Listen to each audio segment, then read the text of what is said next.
بسم اللہ الرحمن الرحیم۔ شروع اللہ کے بابرکت نام سے جو بڑا مہربان نہایت رحم والا ہے۔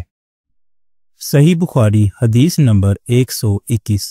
نبی کریم صلی اللہ علیہ وآلہ وسلم نے ان سے حجۃ الوداع میں فرمایا کہ لوگوں کو بالکل خاموش کر دو تاکہ وہ خوب سن لیں۔ پھر فرمایا لوگوں میرے بعد پھر کافر مت بن جانا کہ ایک دوسرے کی گردن مارنے لگو۔ صحیح بخاری حدیث نمبر 122۔ ہم سے ابی ابن کعب رضی اللہ عنہ نے رسول اللہ صلی اللہ علیہ وآلہ وسلم سے نقل کیا کہ ایک روز موسیٰ علیہ السلام نے کھڑے ہو کر بنی اسرائیل میں خطبہ دیا تو آپ سے پوچھا گیا کہ لوگوں میں سب سے زیادہ صاحب علم کون ہے؟ انہوں نے فرمایا کہ میں ہوں۔ اس وجہ سے اللہ کا غصہ ان پر ہوا کہ انہوں نے علم کو خدا کے حوالے کیوں نہ کر دیا۔ تب اللہ نے ان کی طرف وحی بھیجی کہ میرے بندوں میں سے ایک بندہ دریاؤں کے سنگم پر ہے جہاں فارس اور روم کے سمندر ملتے ہیں، وہ تجھ سے زیادہ عالم ہے۔ موسیٰ علیہ السلام نے کہا کہ اے پروردگار میری ان سے ملاقات کیسے ہو؟ حکم ہوا کہ ایک مچھلی زنبیل میں رکھ لو کہ جہاں تم اس مچھلی کو گم کر دو گے تو وہ بندہ تمہیں وہیں ملے گا۔ تب موسیٰ علیہ السلام چلے اور ساتھ اپنے خادم یوشع بن نون کو لے لیا اور انہوں نے زنبیل میں مچھلی رکھ لی۔ جب ایک پتھر کے پاس پہنچے تو دونوں اپنے سر اس پر رکھ کر سو گئے اور مچھلی زنبیل سے نکل کر دریا میں اپنی راہ بناتی چلی گئی، اور یہ بات موسیٰ علیہ السلام اور ان کے ساتھی کے لیے بے حد تعجب کی تھی۔ پھر دونوں باقی رات اور دن میں جتنا وقت باقی تھا چلتے رہے۔ جب صبح ہوئی تو موسیٰ علیہ السلام نے خادم سے کہا کہ ہمارا ناشتہ لاؤ، اس سفر میں ہم نے کافی تکلیف اٹھائی ہے۔ اور موسیٰ علیہ السلام بالکل نہیں تھکے تھے، مگر جب اس جگہ سے آگے نکل گئے جہاں تک انہیں جانے کا حکم ملا تھا تب ان کے خادم نے کہا کیا آپ نے دیکھا تھا کہ جب ہم صخرہ کے پاس ٹھہرے تھے تو میں مچھلی کا ذکر بھول گیا؟ بقول بعض صخرہ کے نیچے آب حیات تھا، وہ اس مچھلی پر پڑا اور وہ زندہ ہو کر بقدرت الہی دریا میں چل دی۔ یہ سن کر موسیٰ علیہ السلام بولے کہ یہی وہ جگہ ہے جس کی ہمیں تلاش تھی، تو وہ پچھلے پاؤں واپس ہو گئے۔ جب پتھر تک پہنچے تو دیکھا کہ ایک شخص کپڑا اوڑے ہوئے موجود ہے۔ موسیٰ علیہ السلام نے انہیں سلام کیا۔ خضر علیہ السلام نے کہا کہ تمہاری سرزمین میں سلام کہاں؟ پھر موسیٰ علیہ السلام نے کہا کہ میں موسیٰ ہوں۔ خضر بولے کہ بنی اسرائیل کے موسیٰ؟ انہوں نے جواب دیا کہ ہاں۔ پھر کہا کہ کیا میں آپ کے ساتھ چل سکتا ہوں تاکہ آپ مجھے ہدایت کی وہ باتیں بتلاؤ جو خدا نے خاص آپ ہی کو سکھلائی ہیں؟ خضر علیہ السلام بولے کہ تم میرے ساتھ صبر نہیں کر سکو گے۔ اے موسیٰ مجھے اللہ نے ایسا علم دیا ہے جسے تم نہیں جانتے، اور تم کو جو علم دیا ہے اسے میں نہیں جانتا۔ اس پر موسیٰ علیہ السلام نے کہا کہ خدا نے چاہا تو آپ مجھے صابر پاؤ گے اور میں کسی بات میں آپ کی نافرمانی نہیں کروں گا۔ پھر دونوں دریا کے کنارے کنارے پیدل چلے۔ ان کے پاس کوئی کشتی نہ تھی کہ ایک کشتی ان کے سامنے سے گزری تو کشتی والوں سے انہوں نے کہا کہ ہمیں بٹھا لو۔ خضر علیہ السلام کو انہوں نے پہچان لیا اور بغیر کرایہ کے سوار کر لیا۔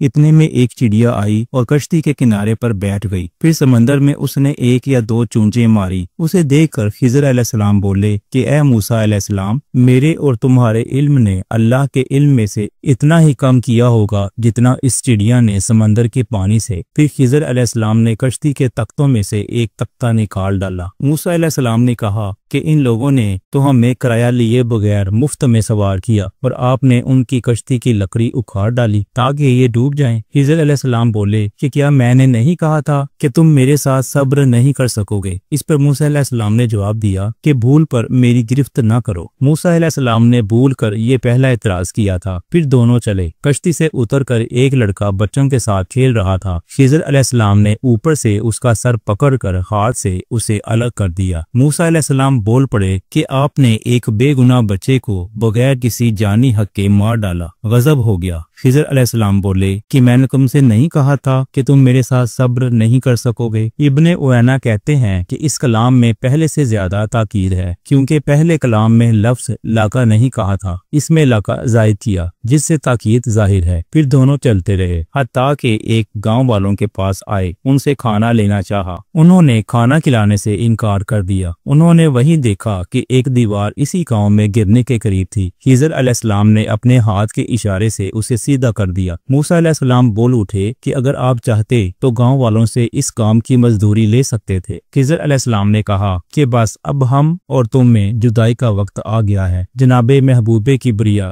رسول اللہ صلی اللہ علیہ وآلہ وسلم فرماتے ہیں کہ اللہ موسیٰ علیہ السلام پر رحم کرے۔ ہماری تمنا تھی کہ موسیٰ علیہ السلام کچھ دیر اور صبر کرتے تو مزید واقعات ان دونوں کے بیان کیے جاتے اور ہمارے سامنے روشنی میں آتے، مگر حضرت موسیٰ علیہ السلام کی عجلت نے اس علم لدنی کے سلسلہ کو جلد ہی منقطع کرا دیا۔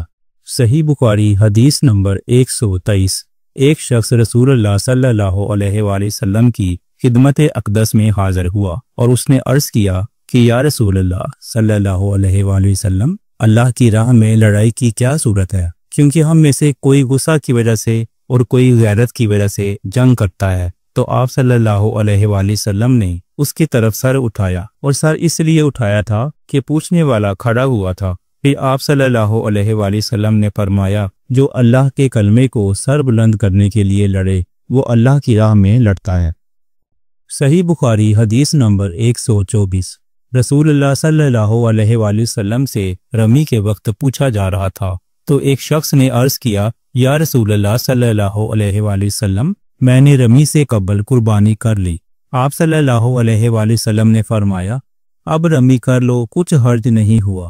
دوسرے نے کہا، یا رسول اللہ صلی اللہ علیہ وآلہ وسلم، میں نے قربانی سے پہلے سر منڈا لیا۔ آپ صلی اللہ علیہ وآلہ وسلم نے فرمایا، اب قربانی کر لو، کچھ حرج نہیں۔ اس وقت جس چیز کے بارے میں جو آگے پیچھے ہو گئی تھی آپ سے پوچھا گیا تو آپ صلی اللہ علیہ وآلہ وسلم نے یہی جواب دیا کہ اب کر لو، کچھ حرج نہیں۔ صحیح بخاری حدیث نمبر 125۔ حضرت عبداللہ بن مسعود رضی اللہ تعالی عنہ کہتے ہیں کہ ایک مرتبہ میں رسول کریم صلی اللہ علیہ وآلہ وسلم کے ساتھ مدینہ کے کھنڈرات میں چل رہا تھا اور آپ صلی اللہ علیہ وآلہ وسلم کھجور کی چھڑی پر سہارا دے کر چل رہے تھے تو کچھ یہودیوں کا ادھر سے گزر ہوا۔ ان میں سے ایک نے دوسرے سے کہا کہ آپ صلی اللہ علیہ وآلہ وسلم سے روح کے بارے میں کچھ پوچھو۔ ان میں سے کسی نے کہا کہ مت پوچھو، ایسا نہ ہو کہ وہ کوئی ایسی بات کہہ دیں جو تمہیں ناگوار ہو۔ مگر ان میں سے بعض نے کہا کہ ہم ضرور پوچھیں گے۔ پھر ایک شخص نے کھڑے ہو کر کہا، اے ابو القاسم، روح کیا چیز ہے؟ آپ صلی اللہ علیہ وآلہ وسلم نے خاموشی اختیار فرمائی۔ میں نے دل میں کہا کہ آپ صلی اللہ علیہ وآلہ وسلم پر وحی آ رہی ہے، اس لیے میں کھڑا ہو گیا۔ جب آپ صلی اللہ علیہ وآلہ وسلم سے وہ کیفیت دور ہو گئی تو آپ صلی اللہ علیہ وآلہ وسلم نے قرآن کی یہ آیت جو اس وقت نازل ہوئی تھی تلاوت فرمائی، اے نبی، تم سے یہ لوگ روح کے بارے میں پوچھ رہے ہیں، کہہ دو کہ روح میرے رب کے حکم سے ہے اور تمہیں علم کا بہت تھوڑا حصہ دیا گیا ہے، اس لیے تم روح کی حقیقت نہیں سمجھ سکتے۔ صحیح بخاری حدیث نمبر 126۔ رسول اللہ صلی اللہ علیہ وآلہ وسلم نے ایک مرتبہ ارشاد فرمایا تھا کہ اے عائشہ، اگر تیری قوم دور جاہلیت کے ساتھ قریب نہ ہوتی بلکہ پرانی ہو گئی ہوتی۔ ابن زبیر رضی اللہ عنہ نے کہا، یعنی زمانہ کفر کے ساتھ قریب نہ ہوتی تو میں کعبہ کو توڑ دیتا اور اس کے لیے 2 دروازے بنا دیتا، ایک دروازے سے لوگ داخل ہوتے اور دوسرے دروازے سے باہر نکلتے۔ بعد میں ابن زبیر نے یہ کام کیا۔ صحیح بخاری حدیث نمبر 127۔ حضرت علی رضی اللہ عنہ کا ارشاد ہے کہ لوگوں سے وہ باتیں کرو جنہیں وہ پہچانتے ہوں۔ کیا تمہیں یہ پسند ہے کہ لوگ اللہ اور اس کے رسول کو جھٹلا دیں؟ صحیح بخاری حدیث نمبر 128۔ ایک مرتبہ حضرت معاذ بن جبل رسول اللہ صلی اللہ علیہ وآلہ وسلم کے پیچھے سواری پر سوار تھے۔ آپ صلی اللہ علیہ وآلہ وسلم نے فرمایا، اے معاذ، میں نے عرض کیا، حاضر ہوں یا رسول اللہ۔ آپ صلی اللہ علیہ وآلہ وسلم نے دوبارہ فرمایا، اے معاذ، میں نے عرض کیا، حاضر ہوں اے اللہ کے رسول۔ آپ صلی اللہ علیہ وآلہ وسلم نے تیسری مرتبہ فرمایا، اے معاذ، میں نے عرض کیا، حاضر ہوں اے اللہ کے رسول۔ 3 بار ایسا ہوا۔ اس کے بعد آپ صلی اللہ علیہ وآلہ وسلم نے فرمایا کہ جو شخص سچے دل سے اس بات کی گواہی دے کہ اللہ کے سوا کوئی معبود نہیں ہے اور محمد صلی اللہ علیہ وآلہ وسلم اللہ کے سچے رسول ہیں، اللہ تعالیٰ اس کو دوزخ کی آگ پر حرام کر دیتا ہے۔ میں نے کہا، یا رسول اللہ صلی اللہ علیہ وآلہ وسلم، کیا اس بات سے لوگوں کو باخبر نہ کر دوں تاکہ وہ خوش ہو جائیں؟ آپ صلی اللہ علیہ وآلہ وسلم نے فرمایا، اگر تم یہ خبر سناؤ گے تو لوگ اس پر بھروسہ کر بیٹھیں گے اور عمل چھوڑ دیں گے۔ حضرت معاذ رضی اللہ عنہ نے انتقال کے وقت یہ حدیث اس خیال سے بیان فرما دی کہ کہیں حدیث رسول چھپانے کے گناہ پر ان سے آخرت میں مواخذہ نہ ہو۔ صحیح بخاری حدیث نمبر 129۔ رسول اللہ صلی اللہ علیہ وآلہ وسلم نے ایک روز معاذ رضی اللہ عنہ سے فرمایا کہ جو شخص اللہ سے اس کیفیت کے ساتھ ملاقات کرے کہ اس نے اللہ کے ساتھ کسی کو شریک نہ کیا ہو، وہ یقیناً جنت میں داخل ہوگا۔ معاذ بولے، یا رسول اللہ صلی اللہ علیہ وآلہ وسلم، کیا میں اس بات کی لوگوں کو بشارت نہ سنا دوں؟ آپ صلی اللہ علیہ وآلہ وسلم نے فرمایا، نہیں، مجھے خوف ہے کہ لوگ اس پر بھروسہ کر بیٹھیں گے۔ صحیح بخاری حدیث نمبر 130۔ ام سلیم نامی ایک عورت رسول کریم صلی اللہ علیہ وآلہ وسلم کی خدمت اقدس میں حاضر ہوئیں اور عرض کیا، یا رسول اللہ، اللہ تعالیٰ حق بات بیان کرنے سے نہیں شرماتا، اس لیے میں پوچھتی ہیں کہ کیا احتلام سے عورت پر بھی غسل ضروری ہے؟ آپ صلی اللہ علیہ وآلہ وسلم نے فرمایا کہ ہاں، جب عورت پانی دیکھ لے، یعنی کپڑے وغیرہ پر منی کا اثر معلوم ہو۔ تو یہ سن کر حضرت ام سلمہ رضی اللہ عنہا نے شرم کی وجہ سے اپنا چہرہ چھپا لیا اور کہا، یا رسول اللہ صلی اللہ علیہ وآلہ وسلم، کیا عورت کو بھی احتلام ہوتا ہے؟ آپ صلی اللہ علیہ وآلہ وسلم نے فرمایا، ہاں، تیرے ہاتھ خاک آلود ہوں، پھر کیوں اس کا بچہ اس کی صورت کے مشابہ ہوتا ہے؟ یعنی یہی اس کے احتلام کا ثبوت ہے۔